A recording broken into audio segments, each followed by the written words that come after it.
love that APAC, Gia and Surrender have gone for it.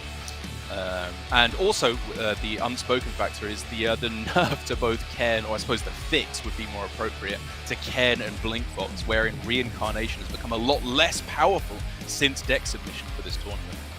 Yeah, the whole thing with the Sylvanas, not only, again, I mentioned already 15 times how much I like it, but you just have to find your backup Diablo. You're not allowed it in all the decks, so you've got to find something, and Sylvanas is just a good fit for that.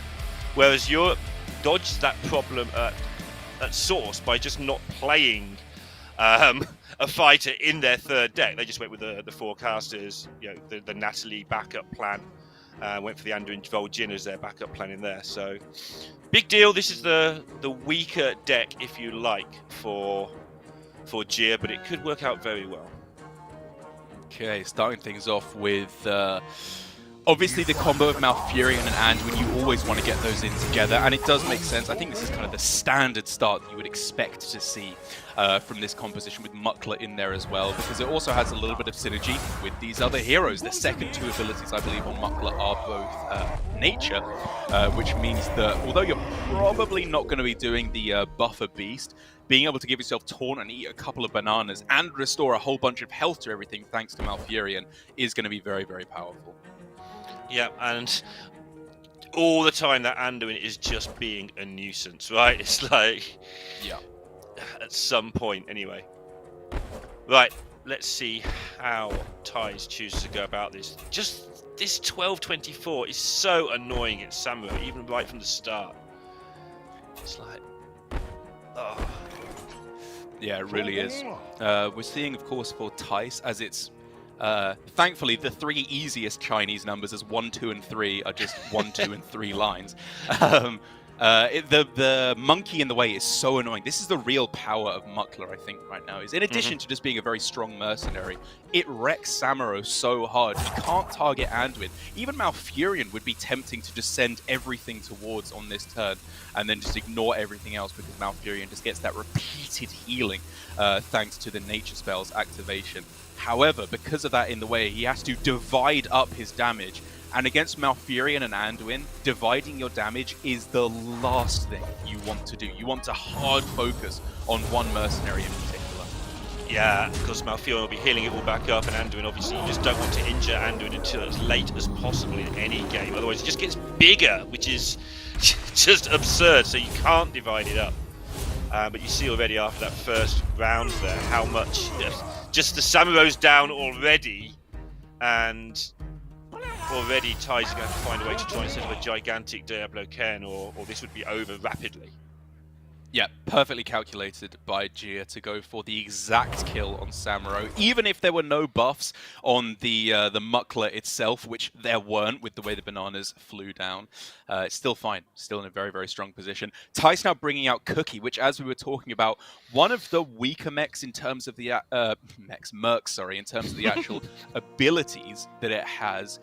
However, just being able to go for a 10 damage just snipe on one of these red heroes is very valuable, because quite clearly this needs to be a hard target on, I would imagine, Malfurion here for Tice. Yeah, if that doesn't go down, then Anduin's just going to get out of sight, and Malfurion will just heal everything. It's just going to be horrible. And yeah, Ty's taking out a chance to get the colour advantage while he can, of course. That doesn't last forever. It will come back in time with Gia having 2 fighters on the bench ready to come in. But you take what you can while you can in this game, otherwise you don't get there. A lot of thought about break points here as well. Obviously, if you overkill things, you just waste so much damage, but they've got to get rid of this Malfurion, I think. Problem is, you kind of know that unless you kill it before your opponent does all their actions, it's not going to happen, because Malfurion's going to heal for 6 off of his first nature spell. The taunt from Muckler is another nature spell, which heals up for 12 total. And then you got, 16 from the AoE as well, or 14, sorry, from the AoE from Anduin, which is yet more heal. And that's exactly what she is going for here, very cleverly. Healing everything up, going for huge amounts of health gain, just makes it so even with all these spells coming through, still the Malfurion survives. And because it has that 1-cost nature spell, it's going to be, at best, a speed tie here for Tice, I believe, on that Natalie, which could, of course, have huge implications as for how this works out. Yeah, absolutely. I guess we are going to use the word flip more than we are used to having to use, but yeah, we're going to get some flips in this one for sure. Okay, it looks like Gia is going to be targeting that cookie instead of the shadow composition. It's a very interesting way to approach this matchup because Samuro being killed off at the start, I think, makes a good amount of sense. It's one of the ways that they can scale up enough damage to kill off Anduin at the start of the game. And so this way leaves it very likely that Anduin can just scale up right to insurmountable heights of damage. But the thing is now that as it looks like the fact that she's ignoring both these shadow heroes, she's just saying, okay, you can get that synergy where you're dealing, you have a very, very high speed each turn. But as long as I just kill all your other mercenaries as they're coming through, yes, it's quick, but is it impactful enough to kill off my high health, restoring health mercenaries? Yeah, and in a moment, gigantic Sylvanas is going to emerge on top of all the other stuff we've talked about and have the colour advantage on all these casters. So even if Gia does lose them in here like she should, this is going to be the key phase of the game. There it is, nicely done by Tice, obviously, to go for the wave to apply the shadow weakness and then kill off everything else as well. Sweeping through all those red heroes means that the power of Anduin is lowered quite drastically, unfortunately, for Gia, because the repeated nature healing effect won't be available. Now, of course, we're looking at the fact that there are 3 blue mercenaries on the other side and 2 fighters, 2 green mercenaries for Gia on the other side, which of course can apply a lot of damage. But we have to think about how we're activating this Samuro now, which kind of makes me want to go for Cookie. Yep, Cookie, one of its strengths is it's incredibly quick. Obviously pays for that in power level. In my opinion, like you say, it's more powerful than maybe I give it credit for. But the speed here, still with the Samuro to come, should be able to take down one of these casters, you would imagine here. Let's see if we can work this out. Yeah, just saving the Sylvanas right till the bitter end when its attack has been buffed as much as possible. These extra swordfish that was summoned by Tice, even though it was very nice to deal that AoE damage, does of course mean that Gia now has yet more minions died, yet more damage that she can proffer once the Sylvanas hits the board. Now, of course, it's just a question for Gia of what am I targeting here? What do you want to get rid of? Because with the Samuro in play, even though I believe she has Sash instead of Burning Blade, you can still very possibly get to the point here where you're killing off Bulgin on this turn. Yeah, worth noting as well, because it can definitely happen in this, and it would be kind of a win for Gia if it's a tie, if Sylvanas explodes and kills off all the other minions at the end. Both sides get the win. Right. Which gets rid of the deck that APAC had to cobble together by the deck construction rules and gets rid of the Shadow Samuro from the other side. So that's why I feel like that would be, if they can even get a draw here, that would feel like a win.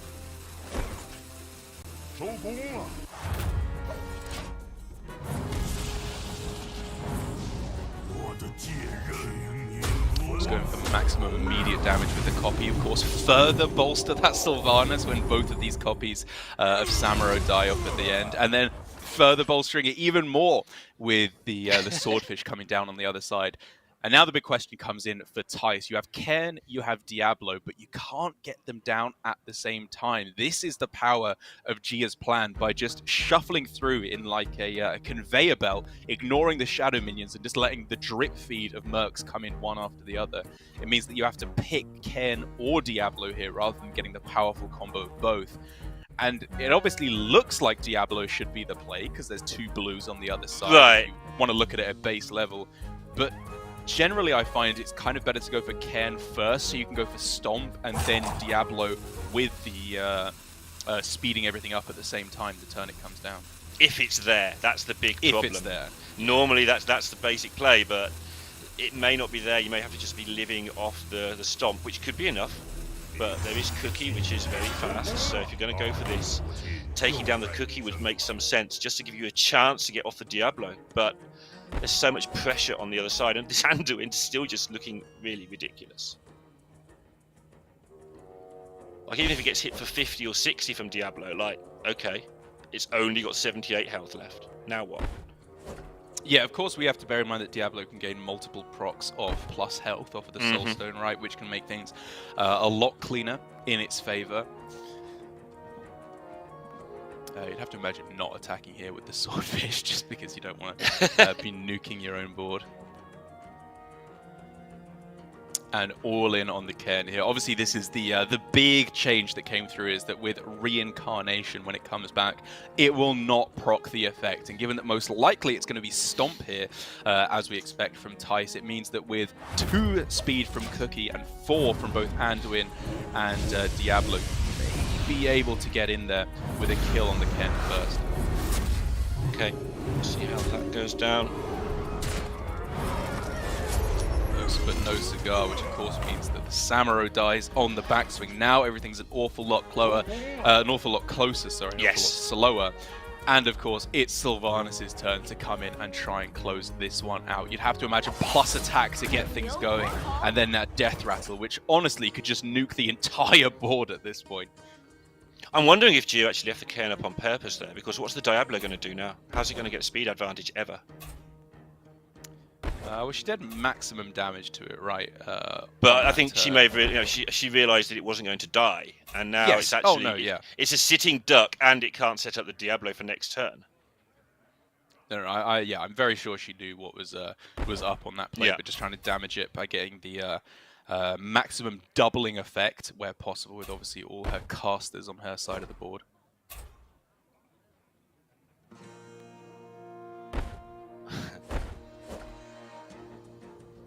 He just keeps looking at his swordfish and like, why? Why have I got a swordfish? Just why? Alright, so this is where we'll see how big the Sylvanas is going to be. But it's going to be in the region of 50 attack. It gets being so fast, it's actually ridiculous. It really does. 55 attack is just so big. That's obviously instantly killing any of the opposing casters on its Death Rattle. And so for Tice, obviously the only minion that you really feel comfortable killing here is the Cookie on the other side. But then what are you going to do? Just not kill Sylvanas for the rest of the game? You can't leave it to just get bigger and bigger, because the longer you leave it, eventually it's going to go up to like 90, maybe even over 100 attack if you leave it there just to keep stacking after every couple of turns.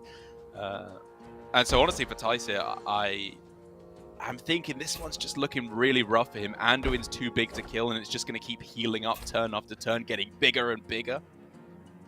Yeah, and this is how this whole lineup works for Gia. You have to ignore the Anduin. And this is the result of ignoring the Anduin. It just gets enormous. Obviously now each shot on a caster from Sylvanas just kills a caster of Gia's choice, assuming she wants to do that, which she probably does. But she does have the option to make it even bigger, so it just kills everything in one shot, so she cannot possibly lose the game. Tice, I think, going for the surprise factor of healing here, it looked like, on his Cairn, which he lost the speed tie for, and so he has to heal his Vulcan instead. That is an absolute disaster, as he was, instead of trying to go for this aggressive strategy, like I said, there wasn't much he wanted to kill, but given that he lost the speed tie with Cookie, he now has to heal a useless minion in the Vulcan, and at this point, I think the writing's on the wall, right? Gia, even in her comp without Cairn and Diablo, has just got the better of Tice.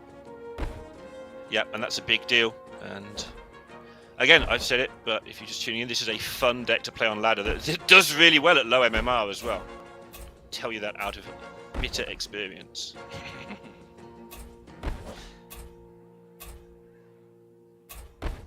Yeah, I can't see any line that even tries to work here. Just look at that. Diablo's good, but it's not quite that good, is it? I mean, even if you ignore the Anduin and the Cookie, how does it beat the Sylvanas? Yeah, it doesn't. Tyze knows that. He gives it up, and Gia takes a 1-0 lead, and she'll be particularly happy with that one if you're looking at the happy Gia of the Sylvanas, because that is a deck that she created herself and is very proud of. So well done to Gia for that 1-0 lead. That's the power of the caster as well. She knows when you win, if you want to gloat, you wait a minute, the screen transitions, then you hold up whatever you want to hold up. Every player gets it wrong. They'll hold up some sign or something, and then the cards will just fly across the screen and we never get to see it. But overall, I just think expertly played there by Gia. It's a very interesting way to approach it, where you go for killing off everything that isn't Shadow, right? Because that's one of the things that I think was very well realized by her, was that Shadow is scary because it represents a lot of immediate pressure. That's the power of the composition, is that you go with Samuro and you just kill off a caster like that straight away. But it doesn't scale. It's not gaining shadow power every single turn, and therefore you can kind of just leave them there for the moment. Kill off the Samuro, as she did very cleanly on turn 1. The Muckler is gonna, or the monkey from Muckler is gonna protect you from Samuro turn 1 anyway, so you don't need to be afraid of your Anduin dying, your Malfurion dying, whatever it may be on turn 1. And from there, just shifting in the conveyor belt of one mercenary, one after the other, killing them as they came in. It was, I think, just great understanding from Gia. Yeah, shutting down the Diablo is a big deal. Like, it just never got to do the main ability. The reason it's actually played in decks, because the Cairn didn't die, and so on. So, takes it down, and a big deal. Now they've got left just Shadow Sam of their own, which is obviously just a good, strong deck. I think it was expected to be banned. It looks like it, by a lot of people, but maybe realizing that as things match up, the nature's just that much better. Yeah. And the Freeze, which I do feel that Freeze is a hard deck to get through these lineups. It's it was dominating ladder at one point, and then sort of everyone said, well, let's not have that hanging around, so now everything beats it. So that might be the sticking block for APAC going forwards. Yeah, I've had a weird time with Freeze as well, like you say, because it is very powerful in what it does. You have some of the best mercenaries, with Jaina and Varden obviously being the core of the freeze aspect of the deck. Varden in particular is very, very powerful. But Jaina, I've sometimes had a little bit of trouble getting huge amounts of value out of her. Like, very often, if you're against the comps with Diablo or with Anduin, where they have these powerful AoEs, or even Shadow as well, the water elementals don't feel like they get as much value as they perhaps could. And then you're just stacking Frost turn after turn, which is pretty good, admittedly. It can deal a lot of damage, specifically to those protectors like Malfurion, who are so important to kill right now. But you have to be careful with your lineup. It's very, very easy for Varden to just die on turn 1 if they have these kind of Samuro comps that can kill it off straight away. And then from there, you do kind of struggle to get the Frost synergy. But overall, it's one of those comps where if they don't kill Varden on turn 1, things get very, very messy for them indeed. And even if they do, you of course have the Death Rattle of Freeze, which then sets up for a more powerful turn 2 play. Yeah, it does mean that sometimes you end up leaving up Malfurion for the longest time, though, if you are the Freeze. Originally, I just couldn't kill it, and I'd had a few chats, and you just keep shooting it and getting up your spell damage, and eventually it goes down. But that takes 2 or 3 turns, depending. If it's 2 turns, you're fine. If you can get it down in 2 turns, Malfurion's gone, that's the big deal out the way. 3 turns, you've probably lost, because there's a lot of damage gone into other things if it's taking you 3 turns to kill a Malfurion.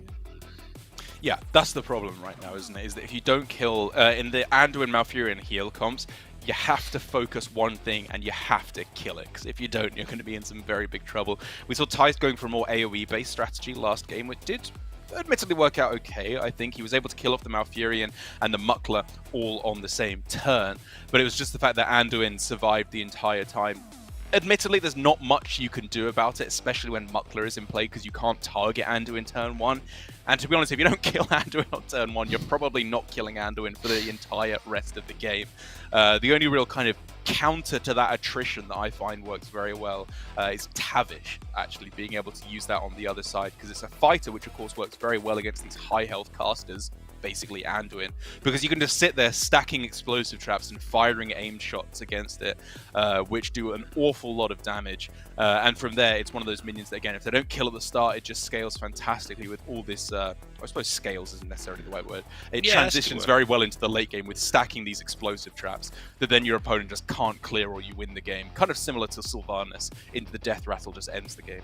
Yeah, it gets really silly after the second explosive trap. Then you now can't kill it, so the third explosive trap turns up, and they're like, where am I? What am I doing? Why did I go to this game? And so I think Tavish is going to be very interesting to see. Let's have a look at the board states. Obviously, Right. this is Conquest that we are playing. I don't know if we've mentioned that yet, which means when you win with a deck, it is ticked off. So it is going to be a trial of making sure you don't have a particularly weak list. It does kind of incentivize uniform deck building. You don't want to go too crazy and find something that is just unwinnable and just can't even get a single win. But it, of course, also means that we get to see a wide array of deck lists here, which I'm, of course, a big fan of. Surrender coming in hot here. Cool guy that he is, as we can, of course, see from his totally natural hand pose there. It's going to be going with the freeze composition here, in addition to, of course, just a fairly standard, powerful core of Diablo, Tavish, Ken, and then Malfurion slotted in there as well, which is a little interesting to see because it is... not necessarily finding the most amount of synergy here as you could find with nature comps or Anduin comps, but as we saw from the bottom there, it does still work very well with Ken. Alright, Ties is going to be playing the Shadow Sam again. Am I going crazy? I'm not going crazy. No, same list, right? It's Conquest, so you can It is just Conquest, again. so here we go again. Every time I see Cookie, I have to check because it ends up in the basement of so many different lineups. But yeah, It does. he is going to be queuing that up again, and I'm interested to see this one. This is a matchup I just couldn't get the hang of from the freeze side at all, and I want to see how a good player actually gets this done. Yeah, this is a matchup that I actually practice quite a bit of, and it got very interesting. Casper was just kind of bashing his head against a wall playing this particular deck against the freeze comp from APAC, where it was just deciding which minion you want to kill that becomes the most difficult aspect, because I believe most of the time you can just kill Varden turn one. You have Samuro, you have the shadow aspects, and there's no taunt in the way immediately. No turn one taunt for Surrender on any of his protectors, and therefore it dies straight away. But from there, possibilities just branch open, because depending on where the freeze goes, that depends whether or not you can kill a minion with the Jaina's first ability that gains more damage if a minion is frozen. What you send in afterwards is very difficult as well, because you can go for the Ragnaros to just try and snipe off the Samuro itself to kill that off. We saw Gia prioritizing Samuro as a clear previously. I'd be very excited to see the different approach that players take here, or Surrender takes, as opposed to the lines I was taking yesterday, because I will say, I think this matchup did fall in the lead of the Frost composition, but it was close. There was a lot of clever plays that the Shadow Samuro version can go for. And again, just I'm gonna keep reminding you this. I'm sorry about it, but Huntrace will have to guess what he's up against, because all of the lineups from APAC are 2-2-2. So he won't know he's against the Frost. It probably won't make much difference in this one as it happens, because Shadow Sam, you just do the same thing every time. But it is difficult for them. That's probably why they are queuing this. It's the one that they have the easiest three openers for, so they don't have to lose that guess. Indeed. And then when it's on down to one deck, then you don't have to guess anymore because there's only one deck left. Only China and APAC actually use that strategy. Americas and Europe do have variable numbers of things in their decks.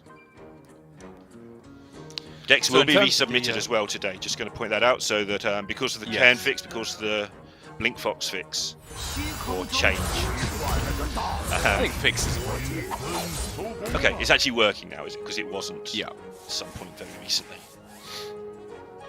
All right. Tice here going with the expected start. This is the powerful killer caster turn one composition that you absolutely want to start with. The standard opening, I would say, from Surrender is probably Jaina, Varden, and Tavish. But of course, based on what your opponent is playing, you can try and out-predict them, maybe going for like Diablo out of the gate, which... it looks like what we may be seeing. Ken and Diablo to start the composition. This is very spicy. Yeah, I've started this way, not with this deck, but I've started this way with other decks many times. And it is fine with the Varden because your speed advantage is so good. Obviously against Shadow Sam, not so much because they're fast anyway. But you get to get that Diablo off against two casters so often, and it makes things very difficult for Ties. He's going to have to work this out. I mean, what you're saying is kind of true, but I'm pretty sure this is a turn 1 kill on Varden, right? You just point everything at it, and it dies. And I think it dies before it gets to cast its ability, because it's 3 speed, 1 speed, and 4 speed on Vol'jin, Natalie, and Samuro, respectively. Then, of course, you get a freeze, which is fantastic, and will stop one of the abilities next turn anyway. But it looks like Tice is deviating from that strategy, instead going for a kill on Cairn. I haven't done the maths on this one, but if he's going for it, I'm assuming it's going to be able to kill it off here. Yeah, if he can't kill it off, I feel this is wrong. So, because he could just straight up kill the Varden, like you said.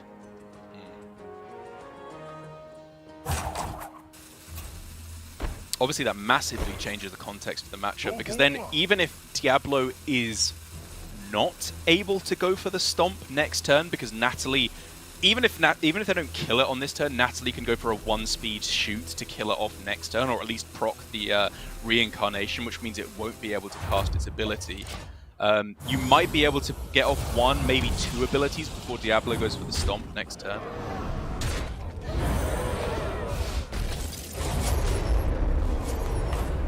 Okay. So you get just slow with Diablo. Everything's an awful lot slower here, and the problem is that you kind of didn't want to pop the Cairn last turn, because now Natalie alone cannot stop the effect from going, and at the very best, it's a speed tie anyway with Cairn's ability here, and so it could be that Surrender gets off all 3 abilities here before Tice even gets an action. Yeah, and then that is absolutely fatal, because you'll lose, or basically lose, both casters, and the rest of your deck will struggle to keep up.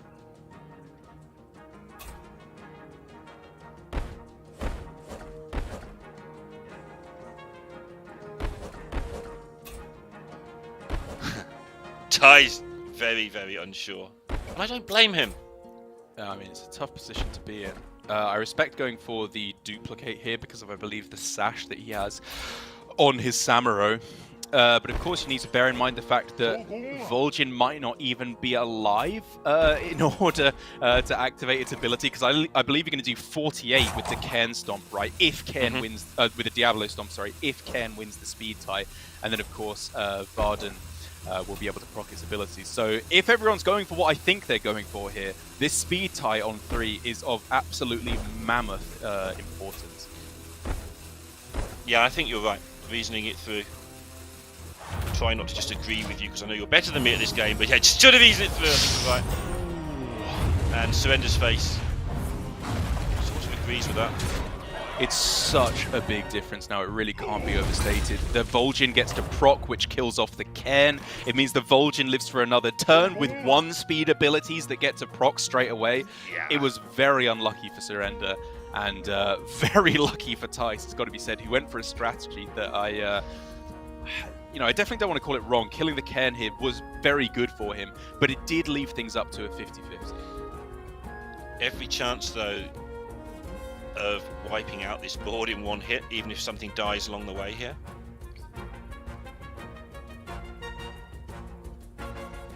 All 3 of these can do that. Yeah, I mean, we can obviously look at Ragnaros just for either the meteor type effect to try and nuke the board, or just repeatedly casting fireballs for 22 damage apiece. But honestly, I'm looking more at Tavish here, where I think I just want to start stacking explosive traps. The problem with Rag is you really need it to deal with the opposing Diablo, which you haven't dealt with yet, so got to hold into it, I think, and yep, like you say, get the Tavish stacking away. It's rather bigger than everything else on the board at the moment as well.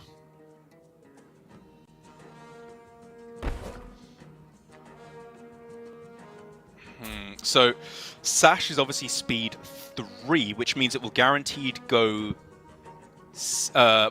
only after the Tavish on the opponent's side. So you could go for, obviously, that on the Varden, which would then kill, and I believe you would have acted with all of your other mercenaries, so you guaranteed get everything off, but then one of your mercenaries will be frozen for the next turn. Hopefully it will be either the Vol'jin or the Samuro, who are likely dead anyway on this turn.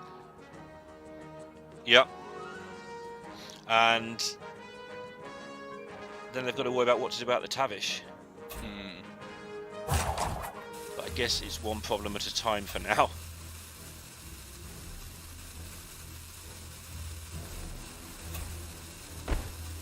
one of the weird things about Mercenaries is how attacking is actually, you do damage. It's not weird, it's basic Hearthstone, but the fact you actually take damage when you attack is often overlooked by a lot of players who are learning the game, I feel. Right.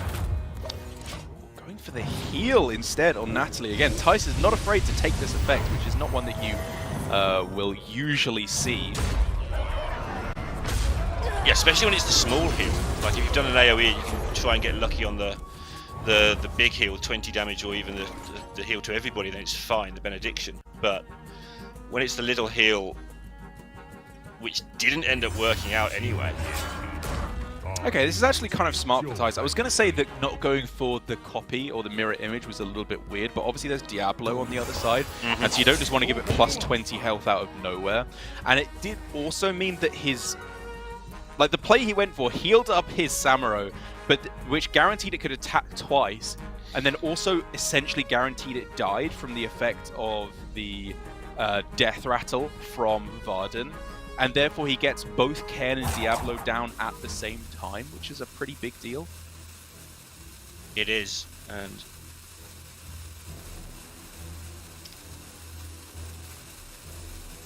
So I'm just going to work out priorities Rag, here. right? Yeah. Yeah, I like Rag. I think you can just start nuking the Diablo from here.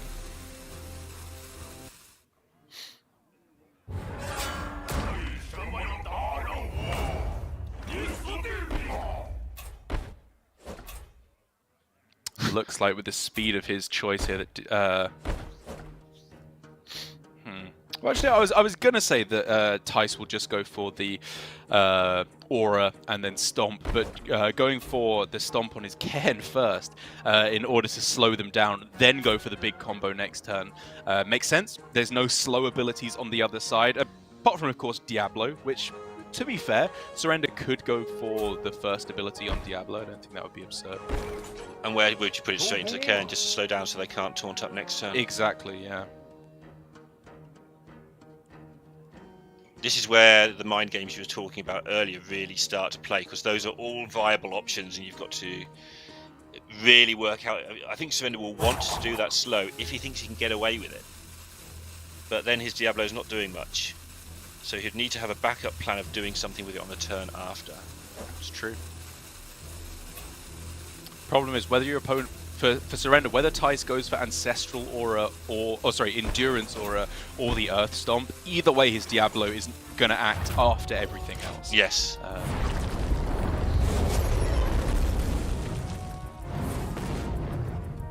Okay, just shooting back and forth. Doesn't want to go with the slow. Doubling up on the damage there is a big deal, and I believe that is a kill on the Diablo for Surrender. This Rag coming in so clutch as again for Tice. He's just in a terrible situation. This one already is going to feel close to a concede, because what can he do? Yeah. Cookie, the effect needs more than 2 or 3 turns of the poison to really do anything, so even though he's going to get double on the greens if he goes for that, so he's got to do something else. And Ragnaros just emits so much damage, even though it has got the disadvantage on the colours, right? It's still hammers you so hard. No, I mean, especially with the fire combo, right, from Tavish's explosive trap, just means that you are guaranteed to be able to do every single turn. It doesn't even have to be speed 10. You can just go for, obviously, speed 5 and just deal a lot of damage.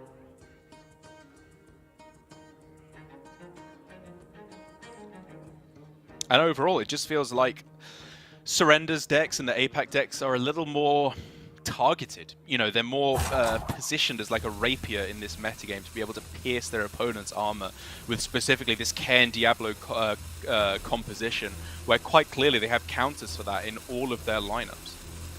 Yeah, I was talking at the start about how it's hard. I find it hard to win with freeze. Well, they haven't gone for the freeze. Jaina's still on the bench. Right, exactly, yeah. So turn it into something else. If you don't like the matchup you've got, try and turn it into a different matchup entirely. And that's how they've got this worked out. And you got to remember, this even comes at the hand of Surrender losing a speed tie, right? He had he had the possibility of proccing Cairn first, and then the Vol'jin dies. His own Cairn would have survived the turn, right? Like, it had compounding effects. He would have been miles in the lead. He would have been winning even more than here. And for Tice, whether it was the timing that he brought his minions out, it just wasn't quite powerful enough because he never got that same turn Endurance Aura plus Firestorm to be able to blitz the opponent's board.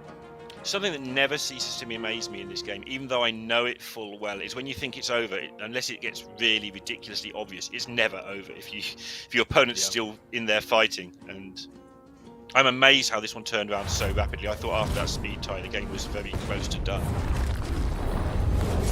And I think for me, for Tice, it's really tough to call because the cornerstone of this game, as I think we're probably coming to a rapid end here, the cornerstone of this game was his decision to go for not killing the Varden on turn 1, but pointing everything at Cairn on turn 1 instead, which has very interesting implications because you have to remember that even if you just ignore Cairn and Diablo and go for the Varden, Surrender taking the win here, incidentally, very nicely done. If you ignore the Cairn and Diablo, your minions are still faster than 3, right? You can go for Natalie and Vol'jin. Both have abilities at 1 or 2 speed, which can just outspeed the Endurance Aura from Cairn. So likely, Diablo isn't going to deal that much damage anyway, which makes me think he should possibly have focused the Varden instead. The freeze can come into that, which complicates things a little bit further, because maybe then at that point, the fact that one of your minions can't attack messes things up. But overall, it was not the way that I think I would have approached it, and instead leaving up the Varden for a turn just slowed everything down and allowed Diablo to do its job. Yeah, the whole point of the Shadow comp is it's super fast, so protecting that speed does make a lot of sense. Very easy to say afterwards, because I think it looked really good at the time for the ties. Sure. I thought he was in a good spot, but yeah, that analysis to me makes a lot of sense. They're down to just one deck left now already. Something happening quickly tonight, which is quite surprising, and it is their other nature deck, the not banned nature deck. For APAC, yeah, right. So we've had a win with the non-Diablo Cairn build, deck D, which was the Sylvanas one. We've had Frost, which was a B. C has been banned away, which is the Nature Samuro.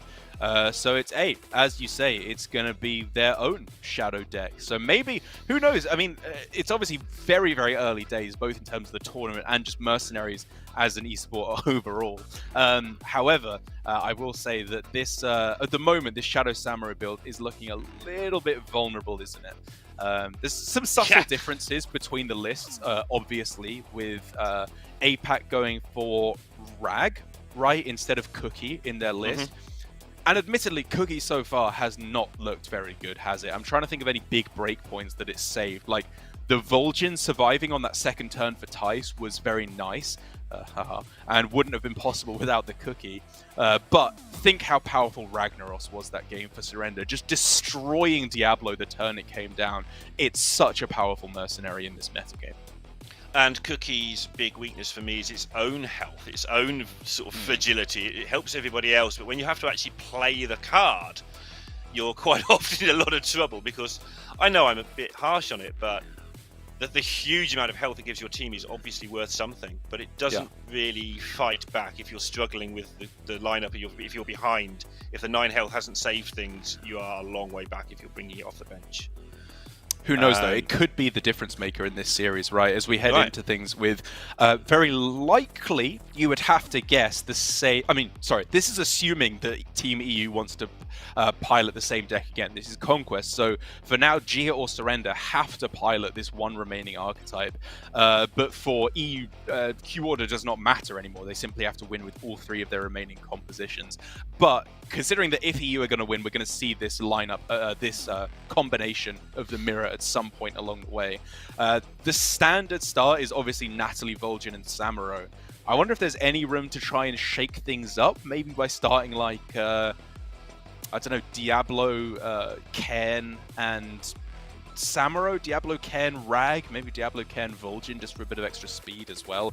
Because you want to be able to break the mirror, and if they're just playing the exact mirror with Natalie, Vol'jin, and Samuro, and Tice has 9 more health on all his mercenaries, maybe that does just break the favor of the mirror to Tice. Yeah, that's one of those things that As a caster sat here not testing the exact lineup with the exact +9, very hard to say, especially when they've got maxed accounts and I'm playing with my 3 max characters and some things I found under my bed. Like, just, here, have this ability, this will do. You'll get me up the ladder, honest. But they'll have practiced with these maxed accounts and know a lot more about the +9's exact breakpoints than I will. Yeah, there's some pretty interesting implications as to how it works out. Like, even in the first game of the series, right, when Gia was able to perfectly snipe off the Samuro on turn 1, without the Cookie's health, that would have been very, very easy. It was much, much closer affair with the Cookie. Still wasn't quite able to save the Samuro, which was, I think, really the downfall of Tice over the course of that game. But it does mean that heading into this potentially final game of the series, we can also look at what I suppose all the decks the EU need to win with are, because after their deck B was banned away, which is their nature version themselves, they are left with obviously the Shadow Samuro that Tice has been playing. They are left with a kind of Blink Fox Shadow heal variant with Anduin, Malfurion plus the Shadow comp plus Samuro, and then their other heal Anduin version with Cairn in there and Muckler instead of the Shadow composition. So it's 2 kind of defensive decks if you want to look at it that way, and 1 very aggressive deck for Team EU. Whereas for APAC, it's just the 1 all-out punch 'em in the head deck left with Shadow, Samuro, Diablo, Cairn, and of course Ragnaros as the counter, hopefully, to Diablo. Yeah, I think that final deck for EU, Martin the other day, like possibly the best player in the world, definitely one of the top 3 or 4, was saying he believes, and this is 2 or 3 days ago, things change fast in Mercenaries, he believes that's the strongest deck in the game at the moment. But he doesn't like to play it because if everybody plays it, you end up with a lot of Anduin on Anduin things happening. So he tries not to popularise that. So I just did a lot of bad work for him there by just saying that's what he'd been saying. But yeah, that particular lineup we will see draws with at some point. Here we go. It's finally time for our boy Hunter A stepping up to the stage once again. It's been a little old while since we've seen him competing, but it's always a sight to behold as we see him going for, like you say, one of the strongest decks in the metagame right now with this Malfurion plus Anduin. I think a real stroke of genius to realize that even though Velen says holy spells on it a lot, that doesn't necessarily mean that it is a good pairing with Anduin. Or I should say isn't a good addition to the composition, because while Velen works very well with Anduin, if Anduin dies or if Velen dies, everything starts to fall apart because Velen is just not that powerful on its own.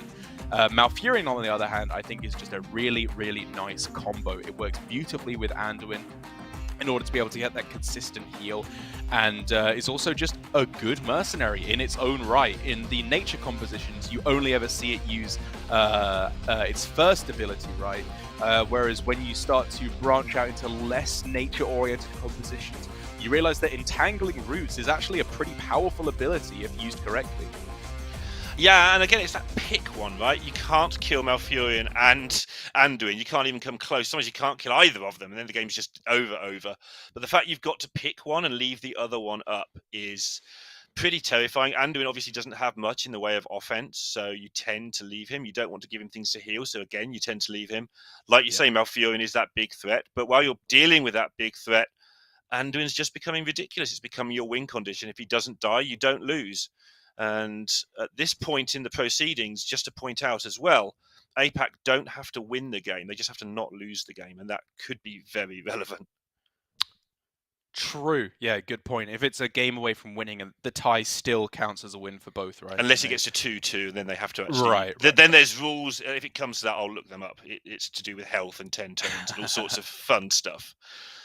Yeah, and well, with the way it's working, I think with this deck, it's kind of unlikely that APAC are going to draw, right? Because they on don't this have... one, yeah.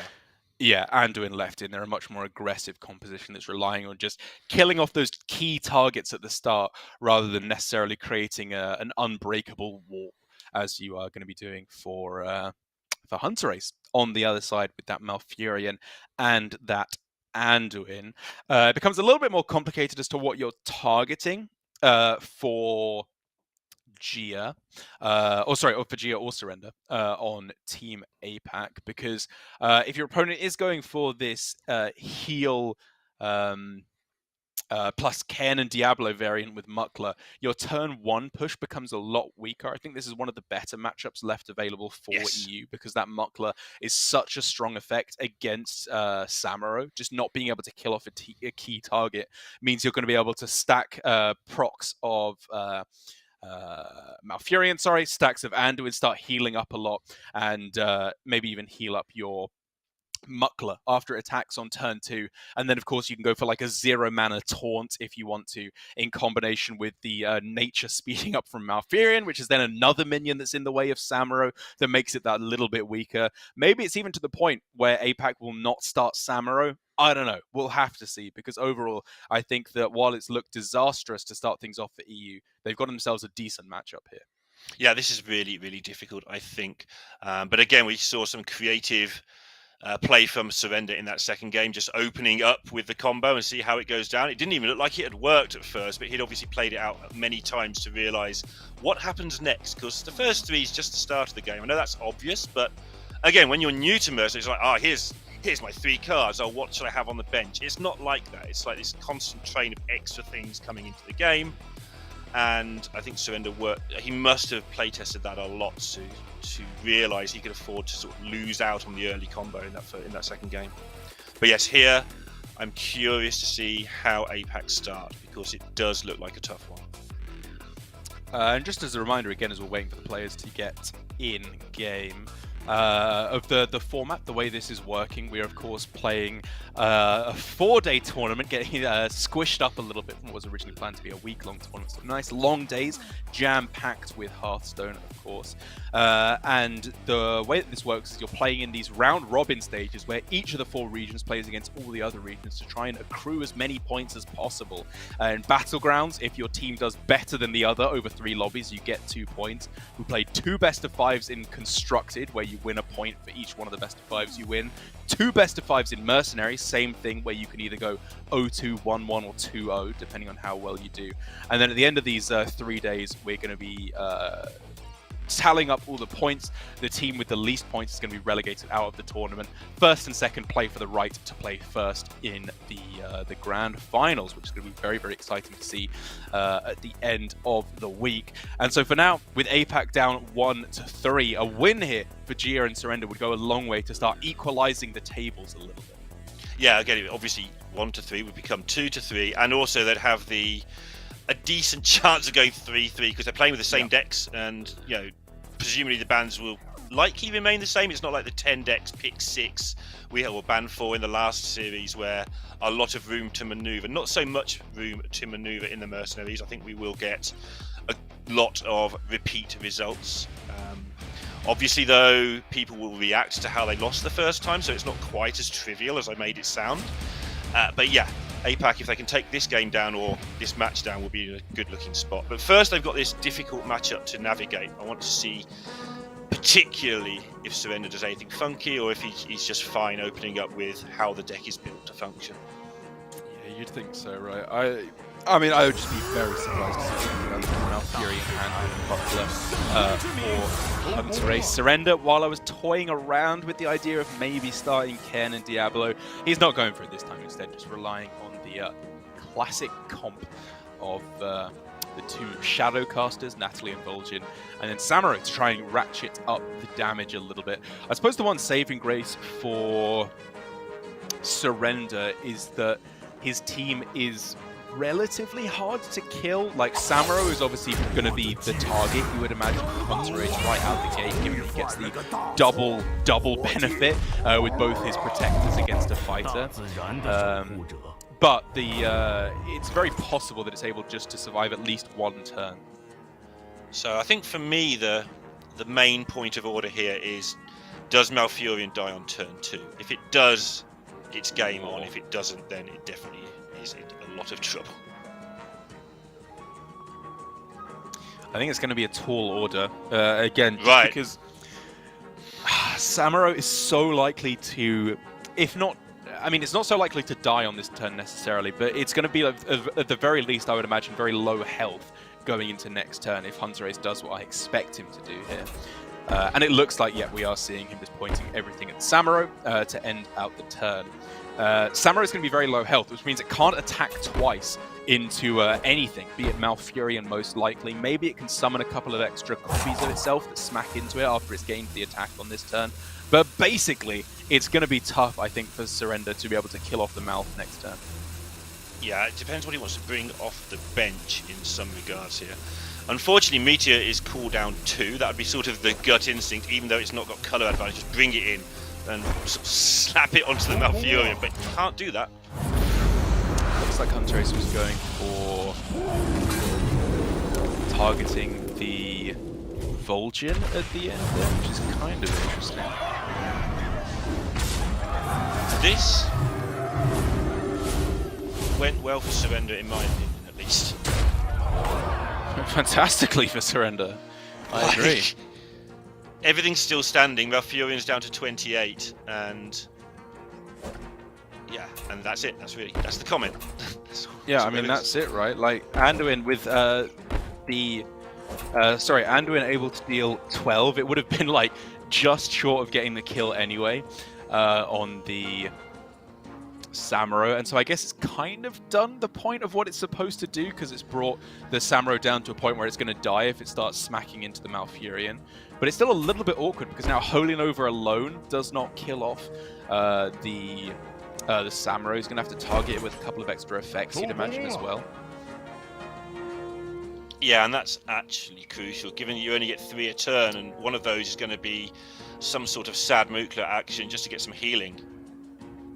Does he not want to go AoE? I'd be pretty tempted by that on the Anduin, right? Perhaps he's scared that he doesn't want to take the chance on the attack, on the speed. That's fair. Yeah, that's true. I guess you get to potentially kill it before it actually attacks at all. But even then, if it attacks, it's going to be attacking into a taunt on Mukla, right? Because he's going for the 0 speed taunt to start off the turn.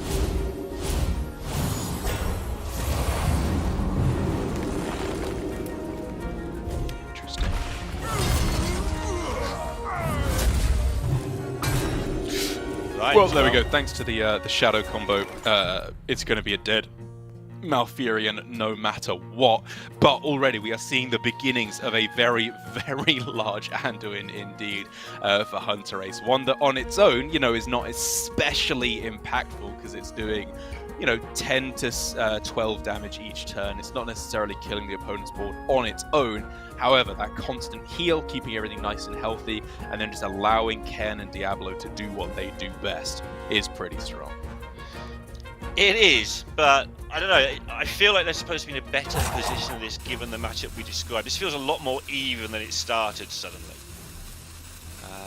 Obviously, that Anduin's got to be dealt with, but if the backup plan of Ken and Diablo is dealt with, and at the moment taking down those casters, something should already be gone out of those, in my opinion. If this is now dealt with, if the Diablo's dealt with, I think that Surrender gets into a very good position.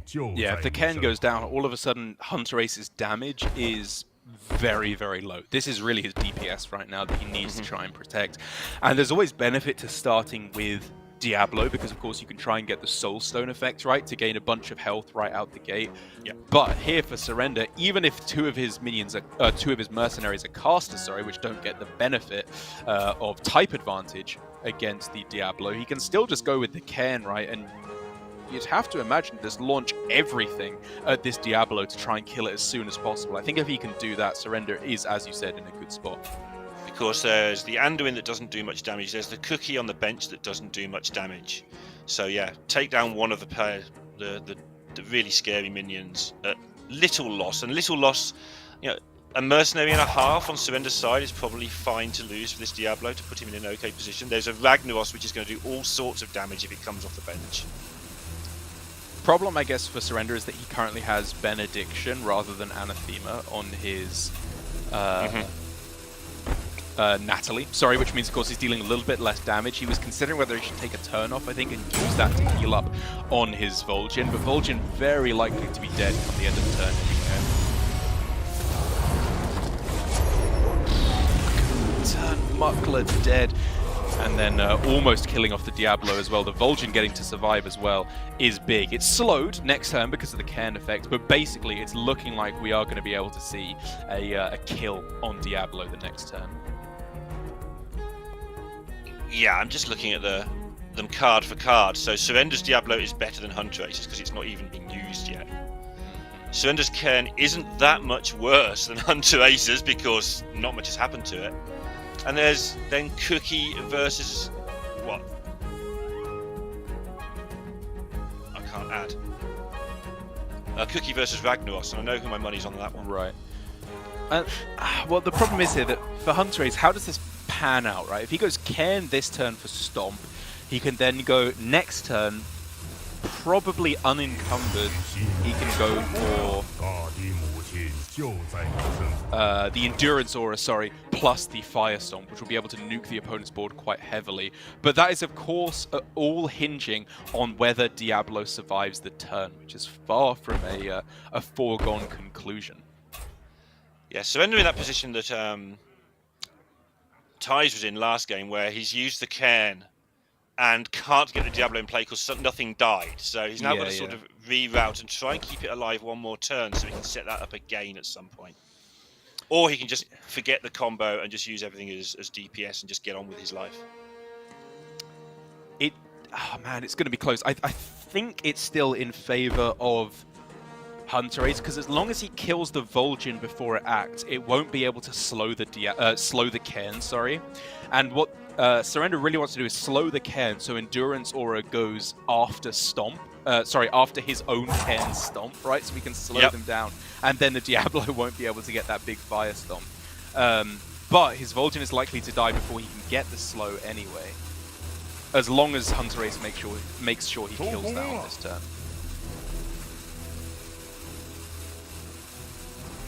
This is potentially going to show about the Cairn nerf. We'll definitely see the Cairn nerf coming to play at some point today, but he gets the heal off. Getting the heal off doesn't even kill the Cairn as well. Nothing dying on this turn. Oh wow, and now he gets to reset on the Stomp. Okay, it's slow, so it's going to be hard to use this turn, so it probably doesn't work. Well, which Stomp? Sorry, Surrenders. Right, yeah. Because the good thing is for Huntrace that even though his Cairn got slowed, it obviously got slowed before he used the move, because Surrender went for Endurance Aura on that turn, which allowed him to keep his Vol'jin alive, but it therefore didn't disrupt the Endurance Aura plus Fire Stomp play for Huntrace. So he is going to be able to get off the power combo, what he has been moving towards this entire game, and it is going to kill everything on the other side, right? I don't think that the heal from Natalie can keep it alive, especially as we can see as it costs 5. This is just a guaranteed kill on both Cairn and the Vol'jin, I believe. Yeah, agreed. And which means that Surrender is going to have trouble coming off that bench. Huntrace's Diablo is in the middle, and that needs to move when the Rag comes to play. True. Yeah, good point. I'm sure it will, but just in case he's on autopilot. I know he's not on autopilot, but you know what I mean? Just in case he's thinking about too many other things. That needs to not be there.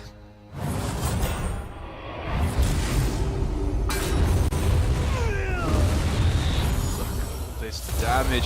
I mean, I suppose the one saving grace here is that as terrifying as this all is for Surrender, he does now get Diablo and Cairn. Cairn's Endurance Aura is active. Diablo's Fire Stomp will be active. So he gets to do the play that Huntrace just made against him back to Huntrace. But the question is, how powerful is that actually going to be? The Anduin is nowhere near dying no matter what. It won't kill the Cairn. It won't kill the Diablo. I want to just plop a Ragnaros and hit that Diablo and hope that Huntrace doesn't move it. But then you're never getting Cairn plus Diablo, right? Sure, I agree. But I'm getting Diablo colour advantage on the board against Anduin to finish it off. I'm killing off my opponent's Diablo. No. Let's get the value while it's there. Yeah. I mean, it's going to do a lot of damage, right? It's 24 to everything, obviously 48 to the Anduin as well, and he can get heal guaranteed before anything else on the Natalie if he wants to, or he could take the speed tie with Anduin to try and go for the shadow damage instead, which is kind of tempting to go for that on the Cairn, to be honest, just to try and snipe it off on this turn, especially as he has Anathema active, so it would be dealing 32 damage, I believe. And so I think for Surrender it's worth it to take the speed tie on speed 4. At what point should... I mean, it's always scary, but at what point does the Anduin become just too big? I mean, we've crossed that point. Like, I'm trying to come to the point where Surrender can win this game, because it is looking disastrous for him now, make no mistake. But, like, I mean... problem is, like, if Ragnaros was a caster, it wouldn't even have to be a fighter. Like, if it didn't take double damage from Anduin, then maybe we could talk, because it pushes so much damage each turn. But the fact that you're taking, like, 24 damage from Anduin every turn is just too much. Yeah. You need to take complete as you, just get as much damage out as you can. Sorry, I'm being an idiot anyway. The Natalie, of course, isn't a speed type because of Ken's endurance aura. So correctly there for Surrender going for the AoE rather than speed 4.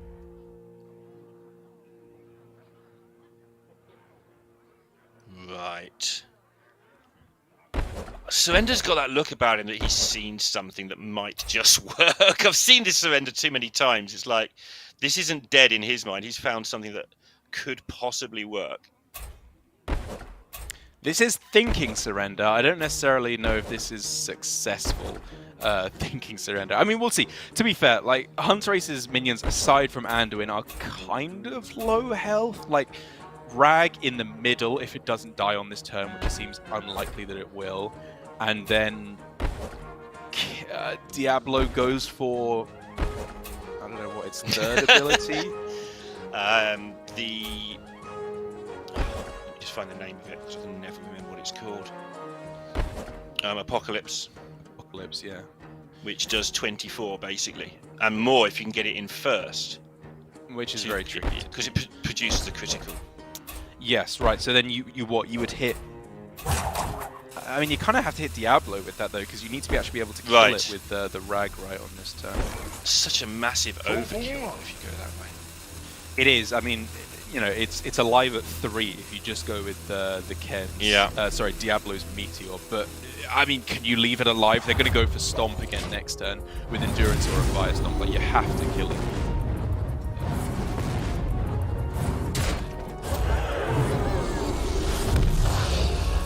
Yeah. Surrender. Now, even with Diablo obviously being a fighter against a couple of casters, Hunterace can just go pew, pew, pew, shoot down that Rag on this turn. Surrender realizes it's over, throws it down, and we're going to game 4. Finally, after Tice losing both his starting games with that Shadow Samuro comp, we do see Hunterace getting the win, as I believe that now makes it that all 3 losses in this tournament, every time a Mercenaries composition has lost, it's been this Shadow Samuro composition. Yeah, which is amazing, honestly.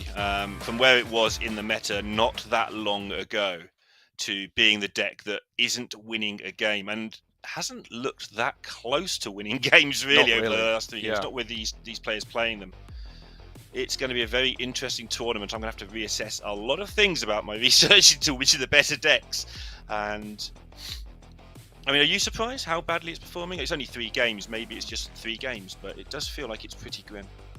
I mean, it's one of those things where if I was honestly going to have to beforehand try and predict the worst deck, I don't know if I could necessarily have given you this answer. But when you see it in practice here, it's making a lot of sense to me, right? Because what it's doing, the real advantage of it is, of course, this high speed, start the game with a kill. That's the benefit you get, is that Jaina dies, Varden dies, I don't know, Guff, Brucan, whatever it may be. Any of these casters that are very commonly played at the start of the game are all just going to fall by the wayside because Samuro cleans it up instantly.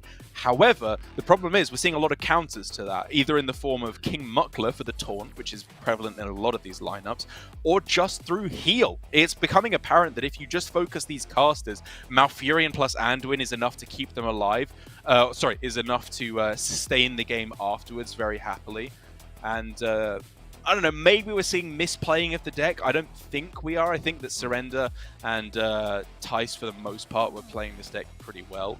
But as you say, it's just they're not getting advantage of this quick start to the game, and because of that, the downside of Shadow is it doesn't scale especially well as the game progresses. You're not gaining 1 million health, you're not dealing 1 million damage necessarily each turn with like Diablo Cairn Stomps. You're just dealing damage quickly, and the speed has not really been a factor in these games. It's weird that Mukler's ability, like, it's a gigantic beast in the first place, but the actual real star is the 12/24 that just gets in the way and stops the Samuro getting buffed. It's so bizarre, but very obvious when you see it in action, obviously. And I've seen it many times on ladder. It's just, I just assume I'm doing it wrong, but now I'm seeing good players doing it. I'm like, oh, I wasn't necessarily just doing it wrong. This is actually just how this interaction works. Yeah, it's just super powerful and obviously shuts down these decks. So now left over for Europe, we've now seen, what was that the win with Hunter Ace's heal, Muckler, nature composition, right? They've had B banned away, and so they have so a couple of different... they've got their normal Shadow Samuro deck, and then they've got their sort of 4-caster Shadow Samuro deck, if you like. Right. Yeah. The two decks they brought, they had full out like aggro nature with Brucan, Guff, and Malfurion, and then they've got kind of heal nature, if you want to look at it that way, or like heal shadow, I suppose. Yeah. With still that shadow composition with Samuro, Vol'jin, and Natalie. But then Malfurion slotted in there as well, and then they've got another Shadow Shadow Samuro deck with Cairn and Diablo in there. So basically, if the Shadow composition is the weak portion, then EU are not looking too good because both of their remaining decks are Shadow decks. My concern for the 4-caster one is it's just an open goal for the opposing sort of Samuro, and it might be an open goal 2 turns running. They might have to open with something very funky just to get that deck to not just get taken apart in no time. 4 casters versus Diablo and Samuro alone just feels like a bad spot to be in. Yes, no, absolutely. I think that it's, again, like even going into the mirror, like if we look at just the Shadow on Shadow, they don't have Cookie in that list, which admittedly need to do APAC, but the backup is just not that strong. It's still Cairn and Diablo available for APAC's version, whereas for EU they have one with Cairn and Diablo, one without, where they're instead going for Malfurion, Anduin, and Blinkfox. Maybe with their half heal, half Shadow version, they can start with Malfurion, Anduin, and like I don't know, Samuro, maybe? Like Samuro and Anduin work together reasonably well because you have, of course, a 4-speed damage spell that you can use to double up on. But at the same time, there's not all too much synergy in that position. You would, of course, rather start with a Shadow and then transition into Anduin plus Nature. But to be fair, as we've been saying, the Shadow start has just not looked strong enough to get the win. The hard part with what you said, because I was looking at exactly the same thing, is that you probably get slightly in front with a Malfurion Samuro +1 start, but then you've got 3 casters on the bench versus Diablo on the bench, and that does not sound like a good situation for you on the bench. No, it's true. It kind of makes you wish you had Diablo Ragnaros instead of Blinkfox, perhaps. Right. As they only had Ragnaros in one of their other lists. Or none of their lists, actually. I don't think there's a single Diablo. Ragnaros represented for EU, so they could have gone for that instead. But quite clearly, they've just gone for what they think are like good classes or good mercenaries rather than targeting strategies. And so far, the Ragnaroses for APAC have just been looking unstoppable. And this is the deck building limitations to some degree as well. We saw Gia's Sylvanas deck just getting the job done as the awkward fourth deck you're kind of forced to have. Whereas we're looking at Europe's awkward fourth deck and saying, "Oh, this looks a bit scary. This might not get it done." And like you say, they could have gone with different things. They could have gone with Ragnaros instead. They've got space for Ragnaros.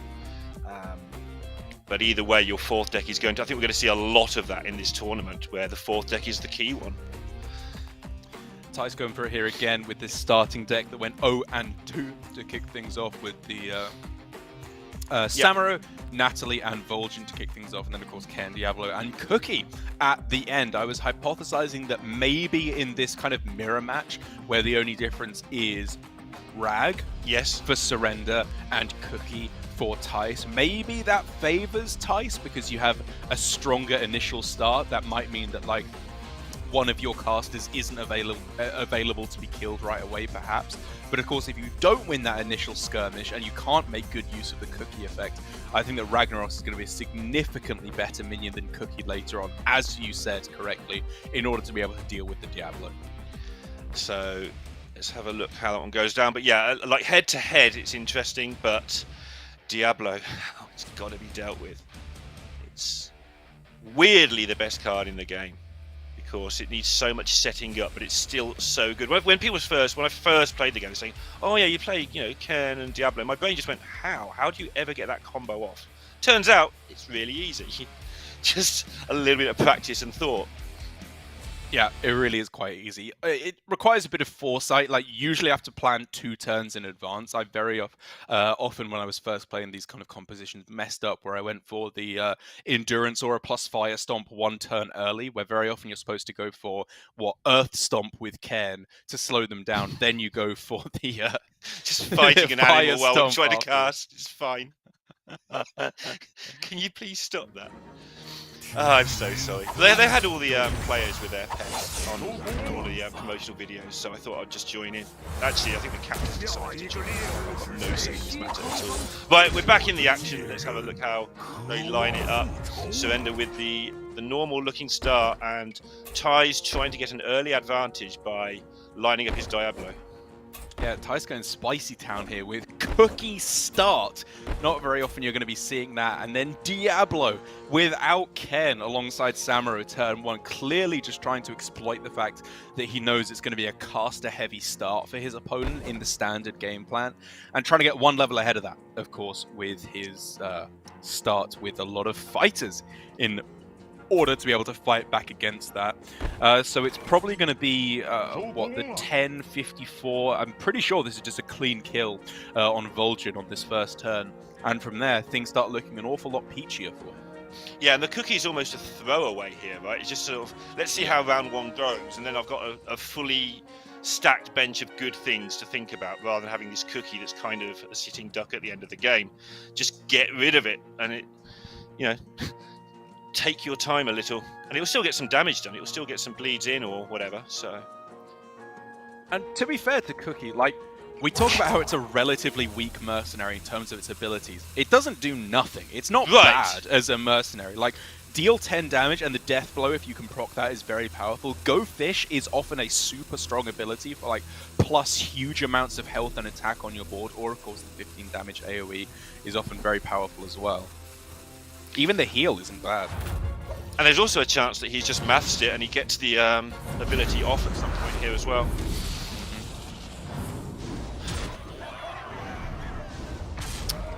Interesting. Targeting Ken with the...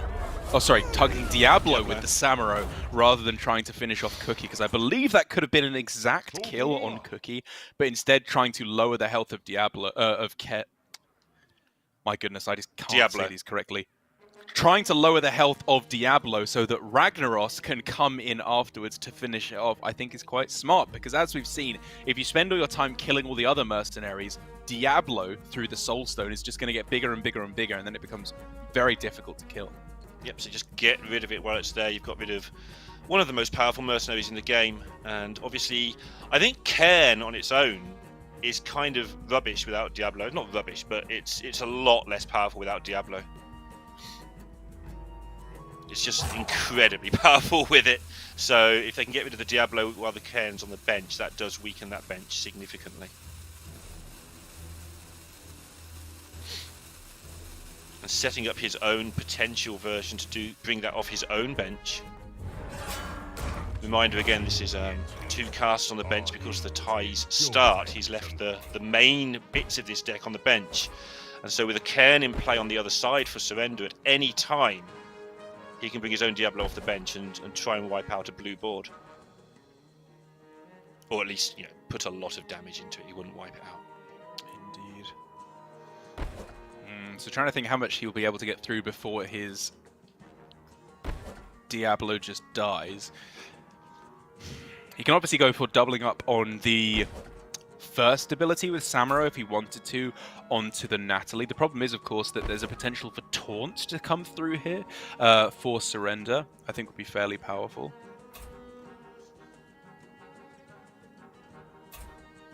Yes, it would. So I'm just looking at the cookie speeds and thinking, well, this is the fast hero, and it's just been murdered.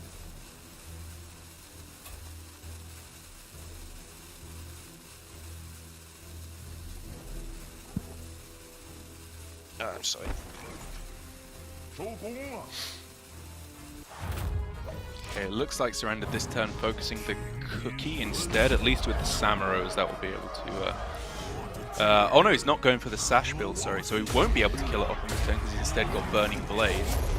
Stomp, however, can finish off the rest, and from there it's Diablo trying to do at least a little bit of damage, but now still it is...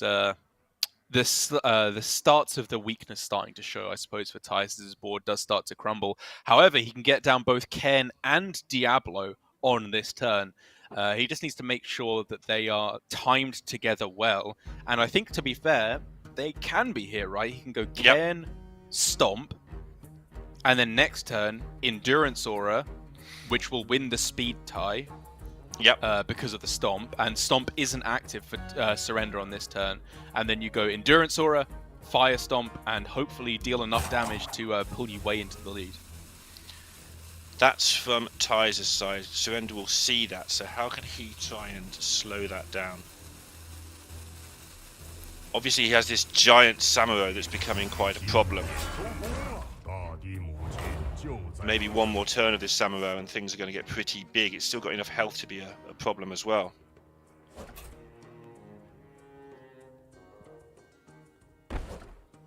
Don't think he can take the Diablo down.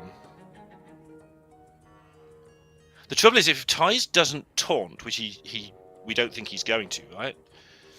I'd be surprised if he does. Then this Diablo's got quite a lot to worry about. In terms of just dying. Yeah, in terms of just not being there next turn, yeah. So Ken doesn't currently have Stomp for Surrender, so he would have to attack in manually, or like actually attack in, sorry, with the Ken in order to be able to deal double damage. He can, of course, go Natalie and then double attack with Samuro. So as you say, it does feel like the Ken might be able to die on this turn. Oh, sorry, the Diablo will die, yeah. That's what I'd be looking at trying to do if I was Surrender here. Well, if I was Surrender, I'd be trying to do the right thing. If I was me, trying to be Surrender, I would try and kill the Diablo. No, I agree. I think killing Diablo here is very, very important. Because you just don't want it to grow with the Soulstone, right? And it also denies a huge amount of damage next turn as well. Yeah, that's where he's pointing everything. There we go. And it's down, and that's bad news for Europe. It's very bad news indeed, even with the kill on the Natalie. Tice's backline, he's now feeling the repercussions of his slightly weird Q order, right? Because he has Vol'jin and Natalie, again, two heroes that I've said do not function as well later on in the game. They are a sprint right out of the gate rather than necessarily the finishing blow to your opponent. And Surrender has patiently kept his own Diablo hanging on the bench. Yeah. Ready for these casters to come. Yeah, they've got to turn up at some point. And they can be slowed at some point still because his Cairn still has the res. So, good chance that he'll try and take out the Samuro and maybe try and get double duty on these, unless that's too greedy. Maybe he doesn't need to do that. I'm just wondering if it's actually Ragnaros first, because the the Cairn cannot go for Endurance Aura on this turn, and so it's going to go Stomp on this turn. So would you kind of rather go like Stomp this turn, and then next turn when your Samuro likely dies, you then go Endurance Aura plus Fire Stomp in order to immediately deal all the damage? He's going for Cairn first, which Diablo first, which admittedly can gain extra health from the mirror images that come off the Samurai. Yeah, it's also not slowed, so not that that matters actually. He's still going to be outsped in every department.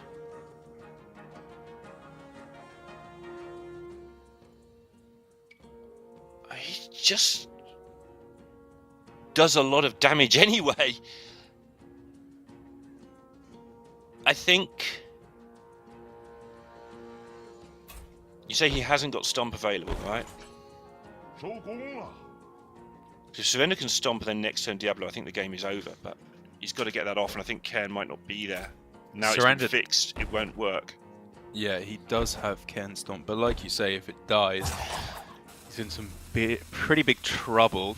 But as it looks like for Tice, he's going for not the doubling up of Samuro's attack, instead going for Sash. That should probably still take out the Cairn, especially with what looks like Anathema for Tice on the Natalie.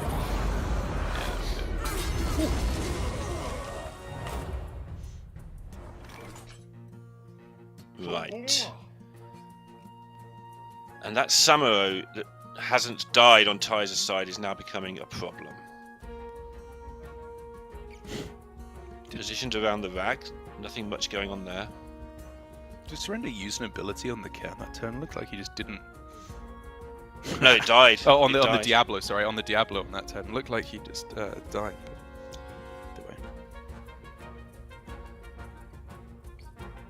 Okay, I just need a moment, Dark. I've got a small problem. It won't take more than a few seconds. No worries.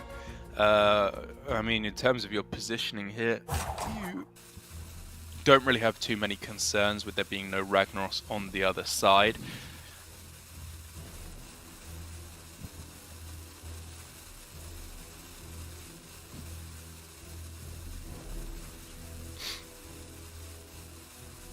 He's buying himself maximum time here, right?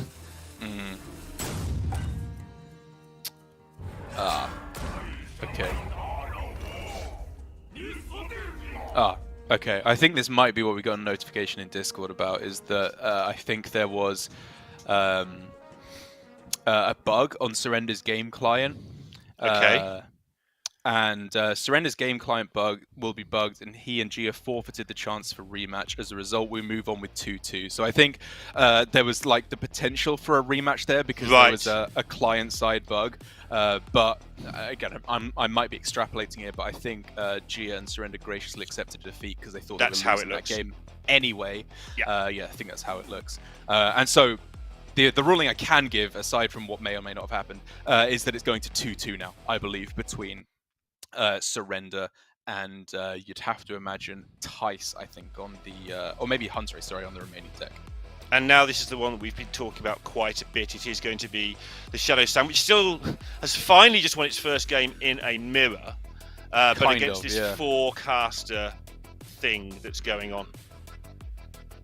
Yeah, it's the first time it's actually got a win, which is pretty embarrassing for the deck as a whole. Sorry. But in terms of what you now have left available, it is still a Shadow version for Europe, but it is a slightly different variant, right? Instead of going for Diablo and Cairn, they are instead going for Malfurion, Anduin, and Blinkfox, right? As their kind of backbench, you'd have to imagine, after Vol'jin, Natalie, and Samuro, which is pretty spicy. It does, of course, mean that they are very, very low on fighters, as they have 4 casters in this composition, which means overall it does feel like they're going to be incredibly vulnerable to the Diablo on the other side. If that can't be killed off in a timely fashion, things I think are going to get very, very difficult for Hunter-Ace here. Yeah, and again, it's presumably going to be that Malfurion opener, but there's the problem with this Shadow Sam comp that we're starting to see is you have no choices with it in the opener. You kind of have to open up with Natalie Volgin, Samuel, all those things just don't look good. We've seen it varied around, but it just doesn't seem to be very good when you mess around with it at all. Yes, yeah. I think it's just not quite doing enough damage. Like against the heal compositions, you know, you can kill Malfurion pretty quickly, which is the saving grace, and from there, obviously, the Anduin does not do all too much in its own right, is kind of the one thing that's stopping Anduin from being an absolute dominant force in the metagame. Like, Anduin is a very good mercenary, don't get me wrong, arguably the best after Ken and Diablo, and of course, since the nerfs to Ken, very possibly higher. But it doesn't do that much damage, is the thing that stops it from just being absolutely busted, unless you have Velen to go alongside it. And so if for Surrender he can kill off that Malfurion right at the start of the game, then maybe we're going to be in a position, where it's a little bit more amenable for him. He can then slowly start to chip down the Anduin over the course of the game, whilst dealing with the likes of Blinkfox as well.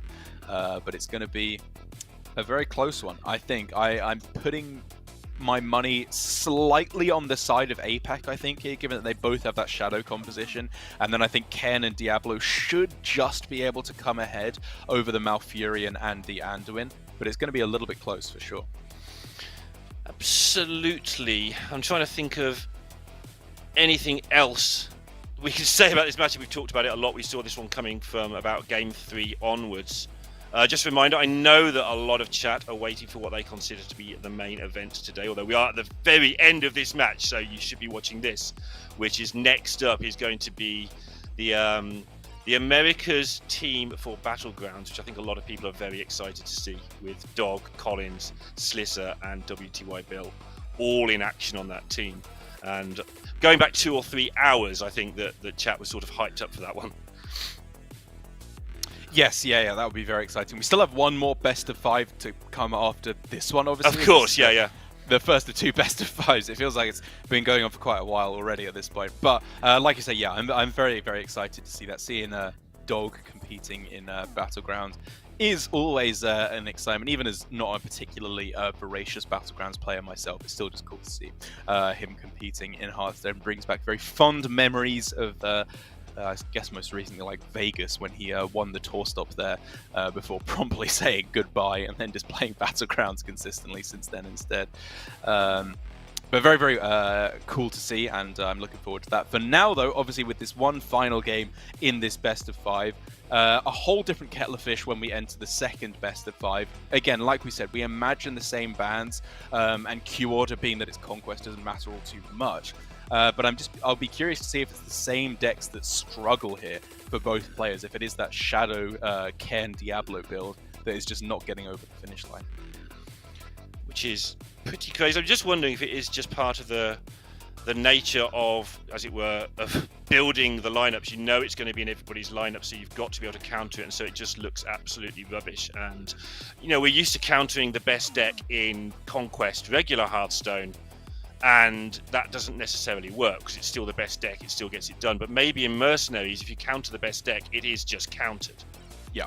A lot more of the time. So maybe that is just something we are seeing emerging here as some of the Mercenaries Conquest gameplay we're going to have to think about in the future, which is you can't just take the best decks, you have to actually think about the meta a lot more. That's my first thoughts on this after 4 whole games. Yeah, I mean, there's still a lot more to get into when we go to later on in the day. There will, of course, be Americas versus China, as you said, in both Battlegrounds constructed, and then Mercenaries to round out the day as well, which is going to be very, very exciting, of course. And China have brought slightly different builds, right? They've got themselves their own kind of Sylvanas nature heal comp deck, kind of similar to APAC, but then they've got a fire build with Baron Geddon in there as well, which is very, very cool. And I believe sorry, they don't have the full-on beasts, my bad, but they do have, in addition to that, the nature damage, and it's really that fire build with Baron Geddon that I'm looking forward to seeing. It's pretty spicy. So I'm just going to go through everything else. China have the same lineup. Americas have very similar lineups. Americas have the beast deck. Great. That's that discussion. Oh, Americas have the beast deck. My bad. Yeah, I thought I yeah. remembered a beast deck from somewhere in there, which is going to be a big shake-up in the metagame. It can obviously do monstrous amounts of damage right out the gate, and then of course with Gruul, Velen, and Anduin, I don't know. After resubmission, which is going to of course happen going into tomorrow, I believe, I'm not certain they will come up with the same list. Again, I'm a bit of a Velen non-believer, if I'm honest. I think there are other better ways that you can go in combination with your Anduin, maybe with Malfurion, maybe with just, I don't know. I guess if you have to go for the 2-2-2, as they're going for with two casters, Velen probably does make the most sense. But even then, Cookie in combination with Nature is, in combination with Beast, is just so much health with +4/+4 from Rexar. And then also +9 from Cookie. Like, you just have infinite health on all your guys. And they're big anyway, right? Just to mention big. that as well. They're just huge things to start with anyway. It's going to be interesting to see if that works out. And that will be later today, presumably. Yes. Yeah, if it doesn't go into tomorrow, that is. Well, yeah, I mean, time has lost all meaning, I think, at this point already.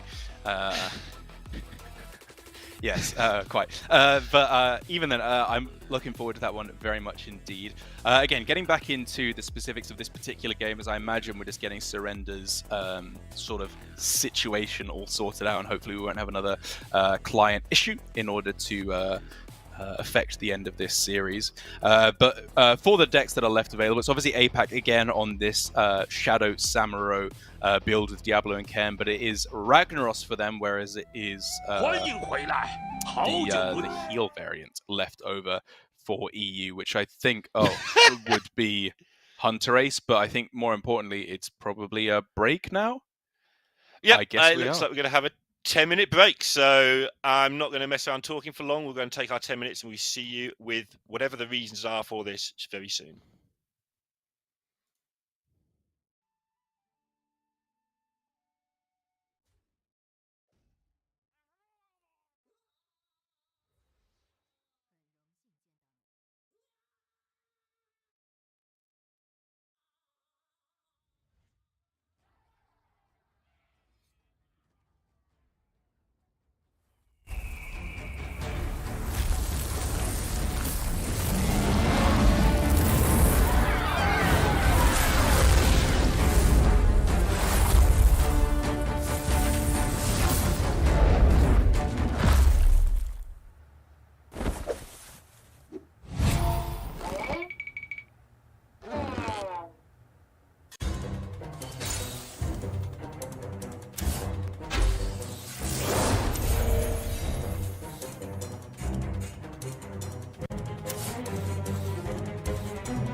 你死里到头了。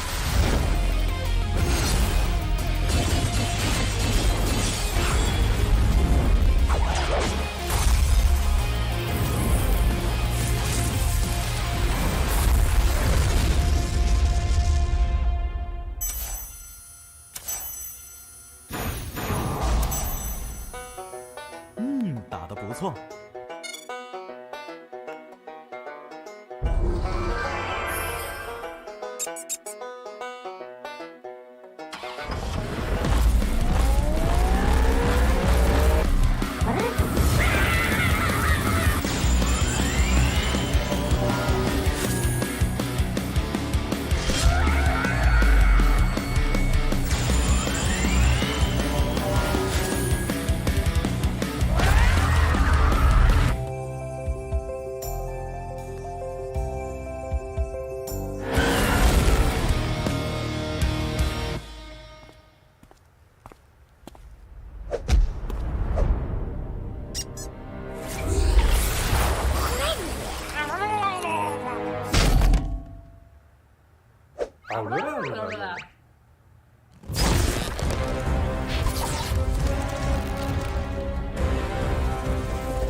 谢谢你。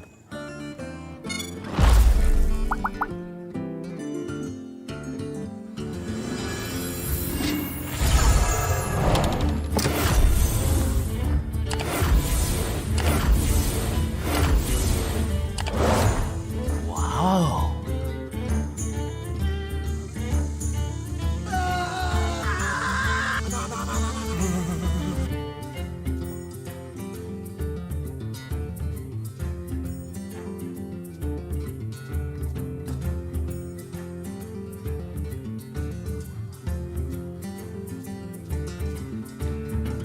我不像简娜姐姐那样，我只会心疼姐姐。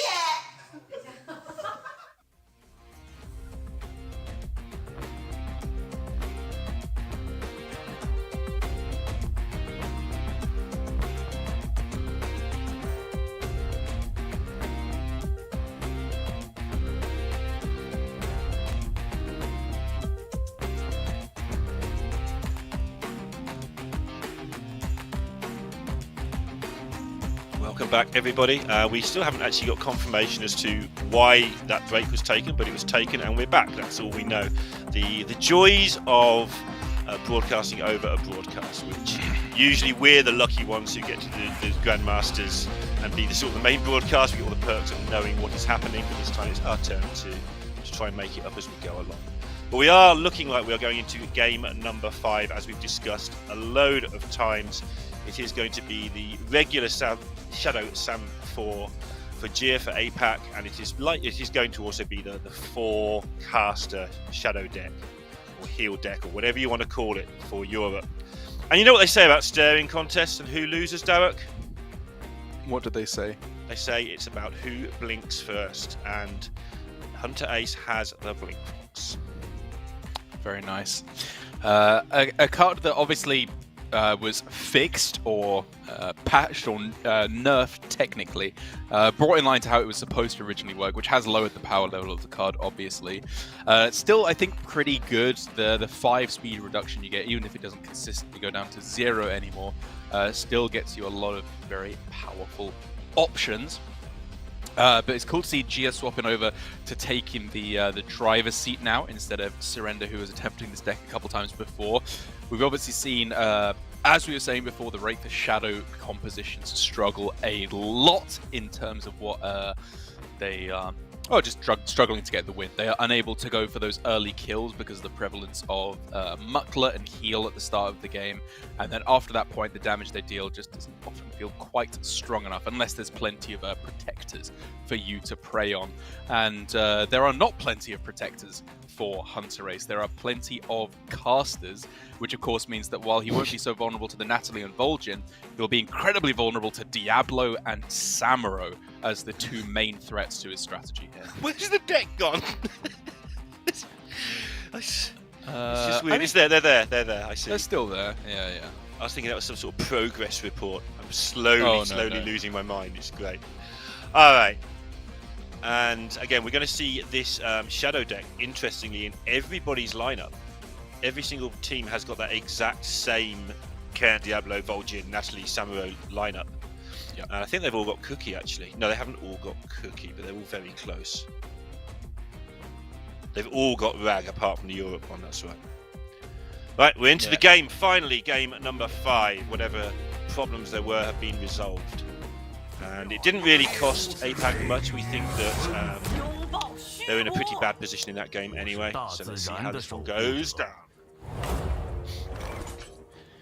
Alright, to start things off, we of course have Hunter Ace going with a different strategy yet again, not starting with Vol'jin, Natalie and Samuro, instead starting Natalie, Malfurion and Samuro, which is pretty spicy. Of course, seemingly the benefit that this affords him is that even though he loses the speed from Vol'jin, he's able to hard target Samuro, which, as I was talking about, is one of the main weaknesses of his lineup, right? Because his backbench is literally just 3 casters.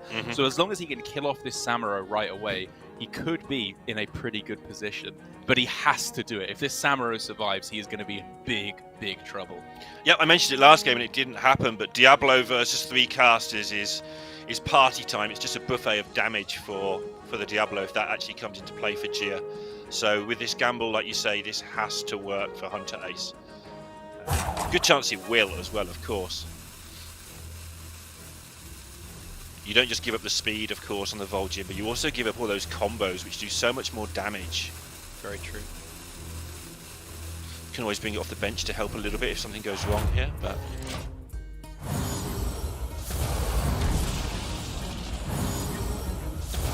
Gia mixing and matching up the damage a little bit here, I guess, thinking that, yeah, okay, she's going to be able to get the kill on Natalie either way, which very much turns out to be true. Just misses the kill here, it looks like, on the Samuro, coming up just too short, which was, of course, calculable at the start there for Hunter Ace.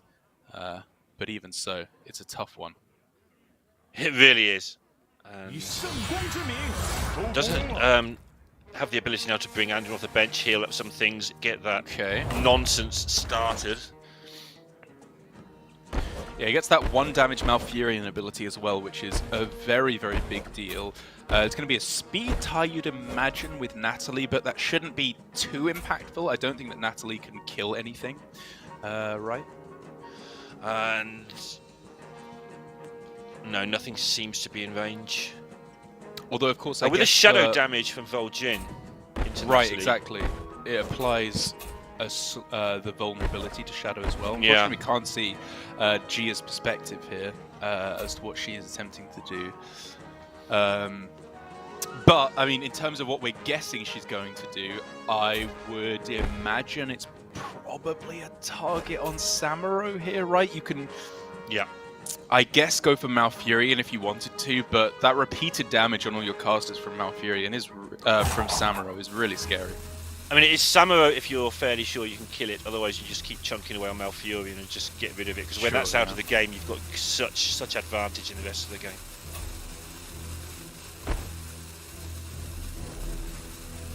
Because the Samuro eventually will just die. Although Anduin will have something to say about that, of course. He's looking a little confused here. I don't know if he got all his actions. Did he get any actions in? Okay, there's the weakness. There's the Anathema. Kills off the Malfurion. Almost kills off the Samuro as well. But the fact that it survives is a very, very, very big deal. Right. Now Vol'jin dies. And of course he gets to heal up the Samuro a little bit as well. Which means it may not necessarily die to whatever the next effect from Gia is. But for Gia, taking the Malfurion down, it's a bit of a cost, but it's done. That's the hard part of this matchup. So, Samuro living, big plus to set against that, but Malfurion going down, absolutely crucial, because now she can at least try and get rid of the Samuro next turn, and then she should have the resource available to deal with all the other casters, and it's just about, can Anduin do something? Can Hunter Ace deal with the Diablo before Anduin starts taking chunky damage.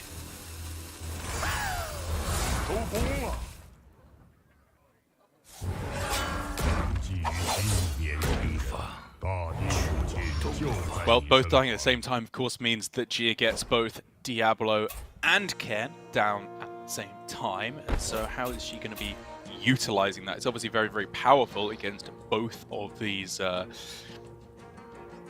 casters. It's only the fact that Blink Fox is going to get a, you would imagine 0 cost ability on this turn that's stopping it from just being like a complete board wipe. But to be fair, it's not a good ability that has been copied there by the Blink Fox. I mean, if Gia can actually get Natalie's 4 speed off, which I think she can, at least definitely half the time, and I think all the time, then yes, she can get rid of the Samuro and still get the stomp off, right? Yeah, Stomp's going to deal... If Blink Fox goes first, Stomp's going to deal 18 to Samuro, right? Because it's going to proc 3 times. And so it will need to be a little bit extra, which could come in the form of... is that Anathema? I thought she'd already used that, so I think that might be Benediction now. But yeah, she can just point the Shadow Spell in order to deal the damage. I'm almost certain it's Benediction. Okay. So much to keep track of in this game, especially when you're casting the first time. I'm going to make that excuse just this once. Yeah, there we go, the expected play. and a strong one at that, like getting both of these down at the same time. It's reasonably likely that that Ken just dies now, because this should be Firestomp that's copied by the Blink Yeah, it Fox should now, be. right? Actually, is it? Did she? Oh, it's not. Yeah. Okay. Because she was locked in, I think Gia was able to do the things backwards that you would normally do. Right. Okay. So the Fox can have taunt if it likes. Against this army of things that are looking to put it out of the game. Well, it doesn't get torn. It's just got the same ability again, right? Of Samuro effect. Oh, okay, sure. Yeah, I mean, Blink Fox is a wily character indeed. I'm not sure I perfectly understand it necessarily. I did at one point, and then I didn't, and then I thought I did, and now I haven't got a clue anymore. I know what it's supposed to do. Actually, I don't. I think I know everything it does do, but I don't know what it's supposed to do. Yeah. Story of my life. So yeah, it has okay. some ability. Yeah, I guess you just go for the attack again. Like, you know you're going to get stomped by Ken if it survives. So you really, really want to be getting the kill on it. So you can go for a couple of shadow abilities first with Vol'jin, before the Diablo procs its stomp.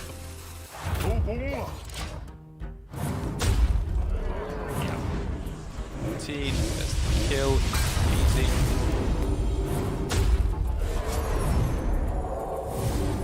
Okay, I think that was got a the heal slow, off. however, on Vol'jin, which is pretty clever, right? Because then it means that that's one less ability that can proc first before you go for the Endurance Aura plus Firestomp combo, Right. which you'd have to imagine is what Gia is going to go for here.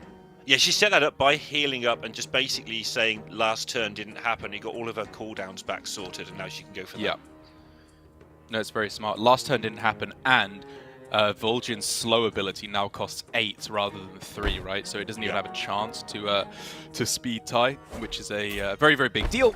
Means, of course, that Ken is guaranteed, should Gia want it, to be able to go Endurance Aura and then Firestomp with the Diablo as well.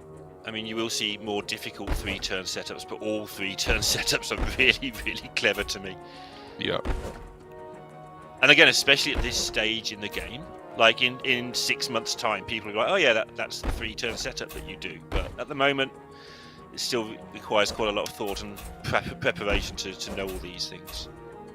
Oh, I wonder if Hunter-Ace is ever considering reducing damage on his humans, because he can lower that 6 down to 0, and then it doubles up to 0. I believe you just don't take any damage. That's right, it's 6 for each proc, so Yeah.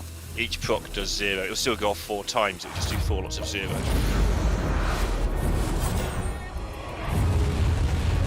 There is going to deal 18 damage, of course, doubled to everything on the other side. So much damage, and given that that is what the last minion left over for Hunter-Ace, this is just not even coming close, is it? Gia running away with the series. Yep, and Hunter-Ace gives it up and takes that 3-2 loss, and that's going to be a problem because they've got to play again. APAC within 1 point now in the match, trailing Europe 3-2, mostly by virtue of the fact of that Battlegrounds win by 1 point earlier today. Would really recommend at least checking out the last part of that later on. But that deck is the same lineups in this next best of 5. And that deck is still in the lineup, so they've got to work out a way to get a win out of that particular forecasted deck, I think. That's right, Neil. We're going all over again here for both of these players. A big win for Gia and another point on the board for Team APAC. I think overall Gia just played some very, very solid Hearthstone, as much as it pains me to admit whenever I have to that she is just by far the superior Hearthstone talent.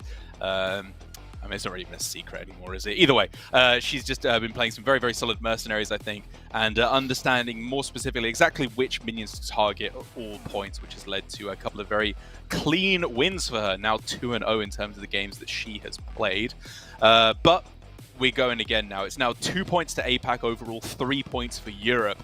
And if Gia and Surrender can get the win here again, which, you know, we'd imagine they will. There's not all too much variance that can occur in terms of the pan outs of Mercenaries. Although, not to count Europe out at all by any means quite yet. It does look like we are most likely going to be heading into 3 points apiece for APAC and Europe. Absolutely. If you see me staring through the screen and into space, I'm just double checking that if it's 3-3, that is a tie. I'm pretty sure it is, but just want to make sure that we don't give you... Yeah, you get one... no, you don't. I'm crazy. What ruling is this, sorry? So when if Gia and Surrender win this and the day is 3-3, is that a tie, or is there some sort of rule that breaks that tie on the day? Well, yeah, it's just about accruing as many points as possible. Like you haven't like beaten the other person. It's just at the end of the round robin, whoever has the fewest amount of points is eliminated. And then there's tiebreakers there, like whoever. I actually know those, but I didn't know how you got the points in the first place beyond the 3-3. I thought maybe there's a match score at the end, but no, you're right. Just keep adding up the points. So you can end in a tie quite so happily. We'll both be on 3. Yeah. Which I think on balance, I don't know. The constructors seem pretty balanced. Obviously, the battlegrounds. How do you sum that battlegrounds up? How that went today? I know you saw the end of it. It's like Europe won, yay, for Europe fans, but it was close, and this has been close as well. Although again, that one weakness does, I think, give APAC a valid 1-0 lead. Yeah, I don't know. It's maybe not necessarily fair to do this, but it feels to me so far, if I'm honest, like just in terms of the kind of the way they're playing, Gia and Surrender just feel like they're a little bit more confident. I don't know if that's fair to say, where Tice and Casper, even though I think they've been making reasonable enough plays, they're especially in the form of how they're sending out their units, right? Like they've not been afraid to go with unconventional strategies, sending in their backline first and holding back their starting composition. But having said that, I think when it actually gets into the game, it's just look like they're a little bit more uncertain, whereas Gia and Surrender, to me, feel like they've just had a very, very good idea of the approach you're supposed to take. Yeah, I don't think that's unfair at all. I think Tyze and Huntrace are quite clearly very good at this game. I just think Gia and Surrender might be next level, and we'll get a better idea after the 3 days, but I think they might be just next level to everybody.